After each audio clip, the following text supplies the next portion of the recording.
Hey beautiful, welcome back to my channel miss Ansari fashion. So guys, आज यहाँ पर हम प्लाजो पैंट की कटिंग और स्टिचिंग दोनों करेंगे। तो मैंने यहाँ पर सबसे पहले अपने अकॉर्डिंग जितने भी आपको घेर वाली प्लाजो चाहिए उसके अकॉर्डिंग आपको यहाँ पर कपड़े को फोल्ड कर लेना है। फिर उसके बाद ऊपर में जो भी रफ़ कपड़े हैं उसे सबसे पहले हमें यहाँ पर स्केल की मदद से निशान लगा लेना और निकाल देना है। फिर उसके बाद ऊपर की तरफ हम 2 इंचेस पर मार्क कर लेंगे कमर के लिए फोल्ड करने के लिए। सो गाइस, यहाँ पर सबसे पहले हमें 2 इंचेस पर मार्क करना है और फिर उसे इस तरह स्केल से एक स्ट्रेट लाइन दे देनी है। इस तरह से स्केल की मदद से लाइन देने के बाद अब हमें जितनी लेंथ चाहिए उसकी मार्किंग कर लेंगे। तो यहाँ पर मुझे रेडी चाहिए 40 इंचेस पर, यहाँ पर मैं 41 पर इंचेस पर मार्क करूँगी ताकि सिलाई वगैरह में अगर थोड़ा सा अप डाउन हो तो मैं उसे कट कर लूँ। फिर उसके बाद अब हम इस तरफ भी एक मार्क कर लेंगे ताकि वहाँ पर मैं सेंटर पर पॉइंट कर सकूँ और दोनों को बराबर नीचे मोहरी की साइड मिला सकूँ। सो यहाँ पर भी मैंने 41 इंचेस पर मार्क कर लिया है।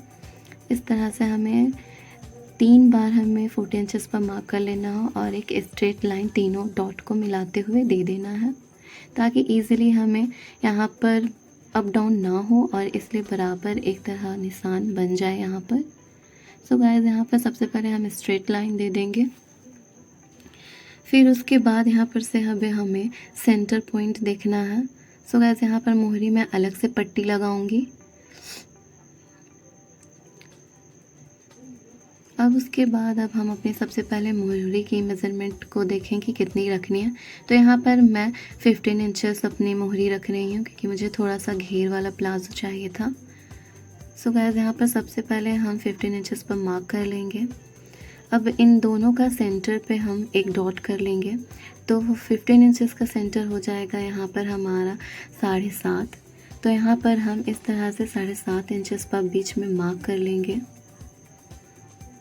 इसी से बीच वाले सेंटर से ही हमें पैंट की कटिंग करनी है, तभी हमारी पैंट बिल्कुल स्ट्रेट बनेगी गाइस। कोई भी स्ट्रेट पैंट में खिंचाव नहीं आएगा, एकदम बिल्कुल ही वो सीधा गिरेगा जो आपको देखने में काफ़ी अच्छा लगेगा। तो अब इस तरह से हमें पूरे में ये सेंटर वाला एक निशान देना है, तो इसलिए मैं 7.5 पर ये डॉट डॉट करती चली जाऊंगी। इस तरह से इजी होगा आपको स्ट्रेट लाइन देने में। तो इस तरह से हम 7.5 इंचेस पर हम मार्क कर लेंगे। मार्क करने के बाद अब स्केल की मदद से हम इसे मिला लेंगे गाइस। सो गाइस, यहाँ पर हमने डॉट दे चुके हैं। अब उसके बाद स्केल की मदद से हम यहाँ पर स्ट्रेट लाइन दे देंगे। ये लाइन देने के बाद यहाँ पर सारा प्रक्रिया शुरू होगा गाइस, क्योंकि उसी से फिर आसान से हमारा पैंट कट जाएगा, कोई भी आपको दिक्कत नहीं आएगी। सो गाइस, यहाँ पर हमारा थोड़ा सा डार्क कपड़ा है, सो यहाँ पर आपको थोड़ा सा यहाँ पर कम दिखाई दे रहा होगा चौक मिट्टी का निशान। सो गाइस, आपको तभी इतना दिखाई दे रहा होगा कि आप समझ सकते हो। सो गाइस, यहाँ पर हम सबसे पहले कमर की साइज़ लगाएंगे। यहाँ पर मैंने 12 इंचेस पर मार्क किया है। फिर उसके बाद अब हम यहाँ पर से भी 12 इंचेस पर मार्क करेंगे।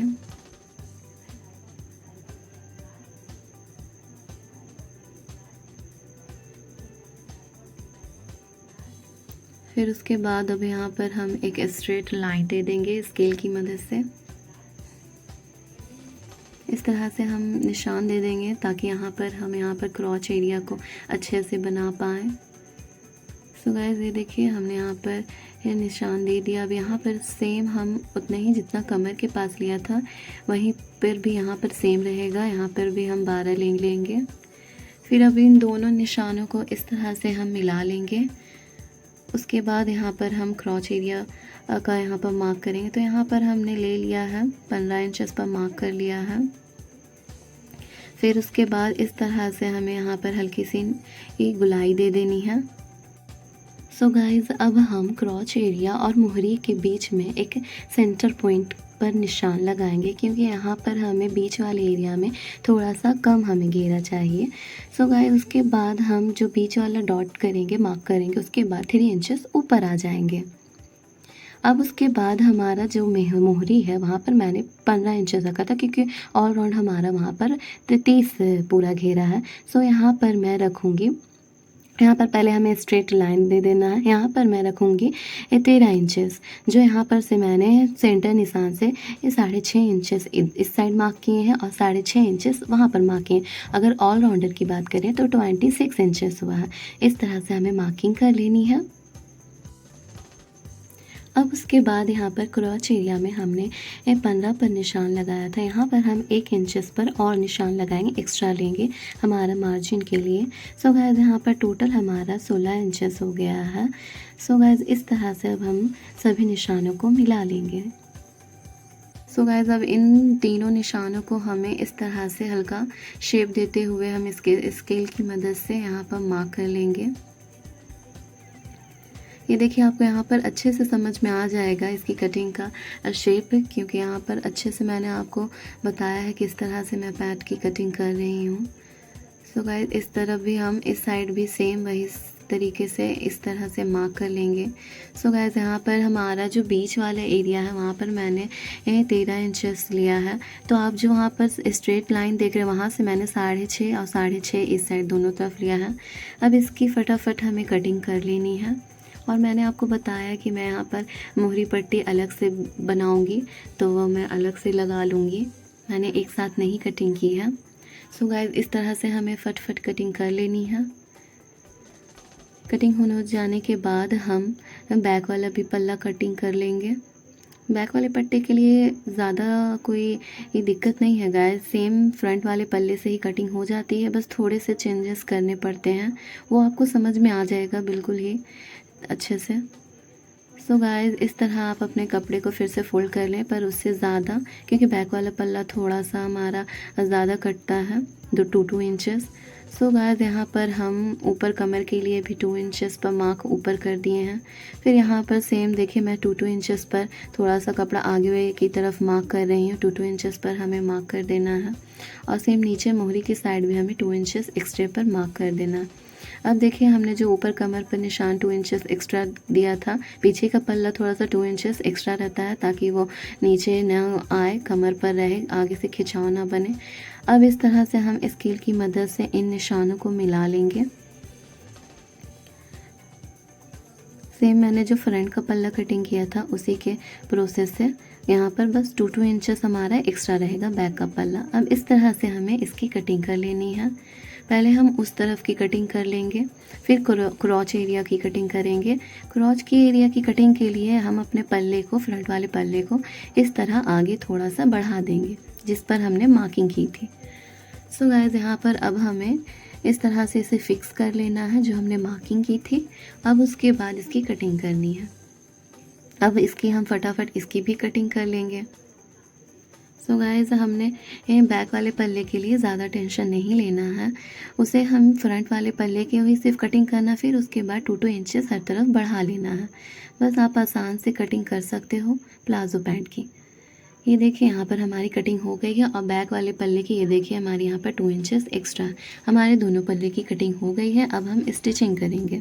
सो गाइस आप देख सकते हो वहाँ पर एक्स्ट्रा फैब्रिक हमारा बैक वाले पल्ले में कटा हुआ है कमर की साइड।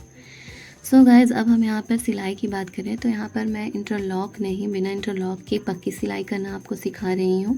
सो गाइस अगर आपके पास भी इंटरलॉक मशीन नहीं है और आप चाहते हैं स्ट्रेट पैंट की पक्की सिलाई, धागे वागे नहीं निकले फिनिशिंग से, तो सबसे पहले आपको अपना राइट साइड, आपको रॉन्ग साइड अंदर की तरफ और राइट साइड बाहर की तरफ रख कर इस तरह से हमें इस तरह से एक बैक का पल्ला लेना है, एक फ्रंट का पल्ला लेना है उसको, और राइट साइड बाहर की तरफ और रॉन्ग साइड अंदर की तरफ 2 बूट का हमें इस तरफ निशान लगाना है। सेम इसी तरह उस पैटर्न को भी कर लेना है सेम उस तरह।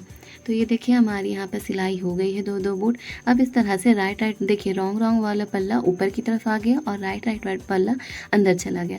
अब यहाँ पर आपको हाफ इंचेस की यहाँ पर स्टिचिंग कर लेनी है। सेम उसी तरह दूसरे वाले पल्ले को भी कर लेना है।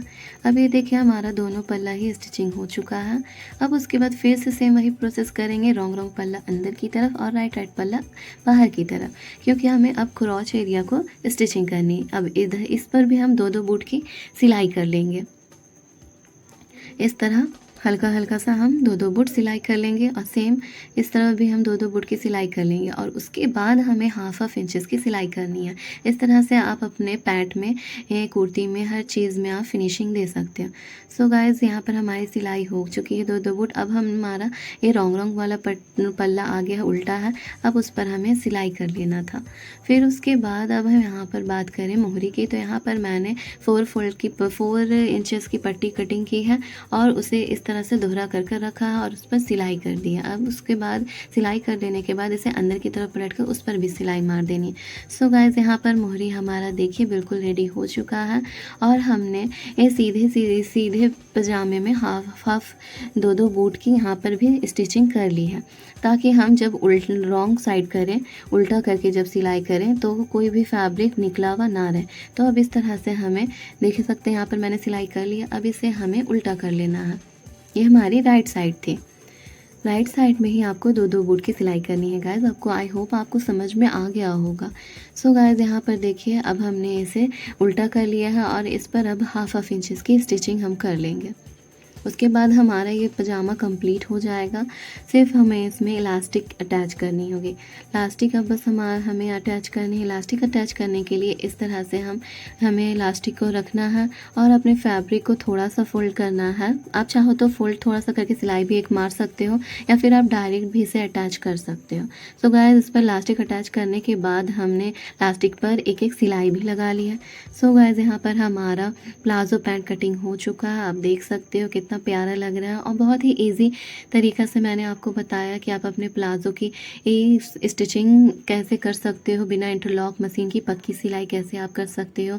सो गाइज आई होप आपको ये वीडियो अच्छा लगा होगा, तो आप लाइक, सब्सक्राइब, शेयर, कमेंट्स ज़रूर करें मुझे। सो गाइज इस तरह से आप अपने घर पर ही आप अपने पैंट बना सकते हो।